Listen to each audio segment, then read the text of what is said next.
Καλημέρα, τι κάνεις, εδώ είμαι καλά, σήμερα είναι Κυριακή, εδώ μιλάω λίγο ελληνικά, στην σχολείο μιλάω ελληνικό αλφαβήτο, μαθηματική. Με λένε Λούκας, είμαι 14 χρονών, είμαι από την Σέρβια, μου αρέσει μπάσκετ, κολύμπι, ποδόσφαιρο και τουρισμό. Μαθαίνω ελληνικά, εδώ κάνω στην Σταύρος, στην Ελλάδα καλός καιρός, ζεστό,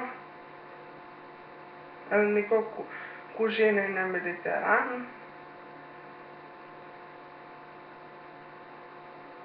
Mediterrán, εδώ αγαπώ ελληνικό αλφαβήτο και μιλάω ελληνικά.